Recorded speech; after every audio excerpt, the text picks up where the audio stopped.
Nico Asmar, and tonight I'm gonna be reading a book, a little bit of this book. It's called In the Arms of Elders, a Parable of Wise Leadership and Community Building by William H. Thomas, MD. So let's go for 10 minutes straight. In the Arms of Elders. This is my mom's book. It says, dedicated to all of my children, born and yet to be born. All work is a seed sown. It grows and spreads. It sows itself anew. Carl, Carl, Carl. Contents, parable, learning from Hannah. Prologue. When I was a boy, my eyes were open to the magic that fills this world. I knew that if I jumped high enough, I could touch the sun, the moon, and the stars. They belonged to me, and I loved them. I was a daydreamer, and I exasperated my teachers. My report cards were laced with poor grades and expressions of faculty frustration. Does not pay attention in class. Does not come to class prepared. I remember this, y'all. I used to be in class just cutting up in the fifth grade. I remember that. And then I used to get a report card home saying the same thing written on. Does not pay attention in class. Alright, let's continue. Fails to use time wisely. This student, one teacher wrote, isn't living up to his potential.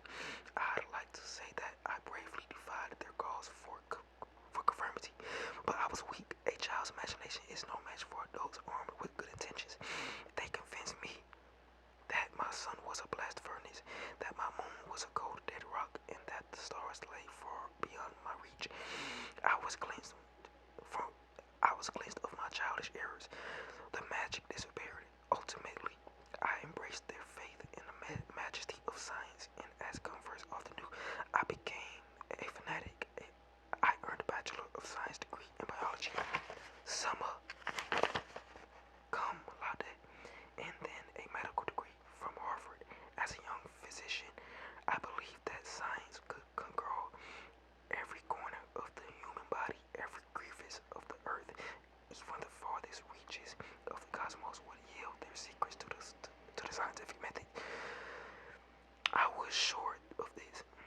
The only real question was how long it would take. This carefully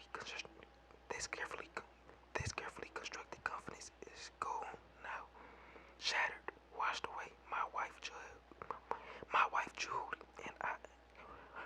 Jude and I had anticipated productive but commonplace lives. Like my wife Jude and I had anticipated productive but commonplace lives when we got married. Instead, we were torn from this world and transported by forces beyond our understanding to and from a place where the magic I knew as a child still lives in people's hearts. Our old life, the people we were, the person I was thought to be, and all of that is gone. I cannot say that I am sorry. No scientist will ever be able to explain the journey we made. There is no rational argument that can be stretched to fit such extraordinary facts. We entered, lived in for a year, and learned to love a land called Calamos. We trod its paths, worked its soil, breathed its air, and drank its water. The desire to return to Calamos had burned in our hearts since the night we left its shores. We want what we cannot have. How we were chosen to visit this secret land, we do not know. I now understand, though, why we were sent here. The gentle souls of Calamos gave us what we needed most, instruction in the art of repairing the world. They opened our hearts, our minds, and our eyes. They showed us how to live. Upon returning to the world, we continue to follow their example. Our successful but sterile careers as experts in the field of aging were abandoned, and we threw ourselves into the far more fulfilling work of building a better world of our elders and ourselves. Wow, this is a good book. What about you, gentle reader? Have you ever hoped, ever dreamed of something more than a job? Yes, I have.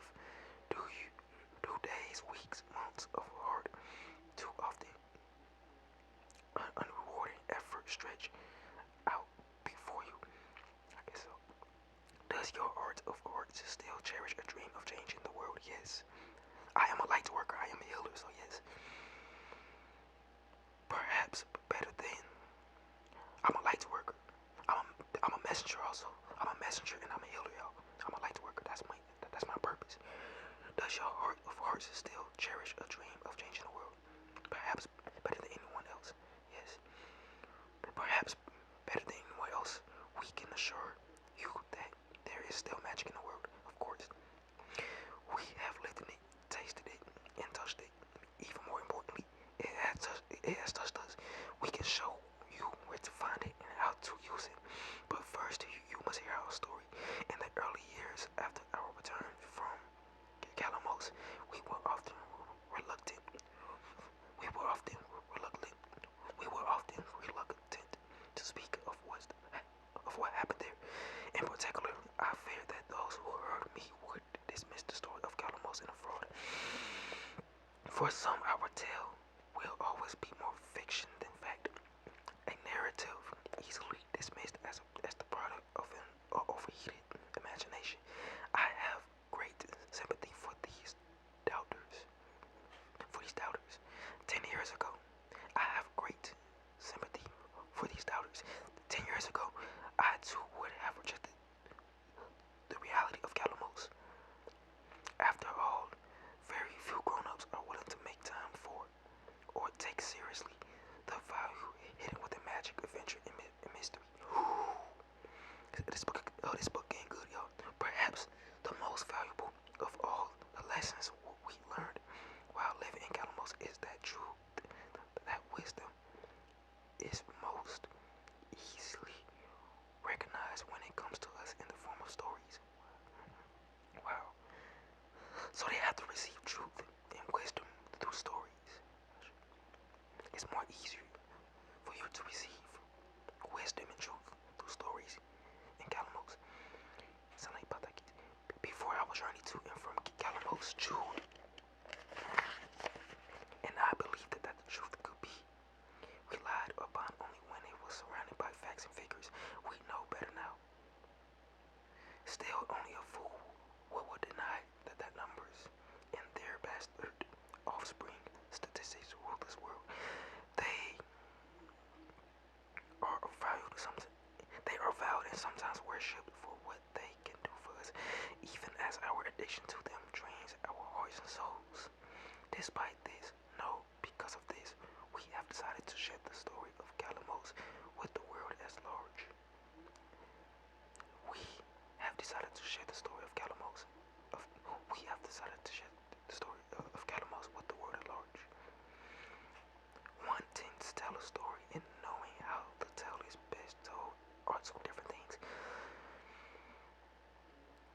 The people of Calamos make it seem so easy. I find it very hard. I've lost count of the number of times I've reworked our story.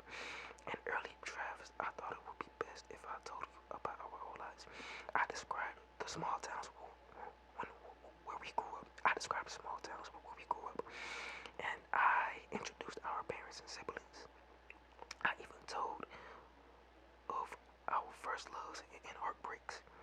But all of the commonplaces, perfectly normal events that made up our old lives did nothing to prepare us for what was to come. They do not explain what we have become.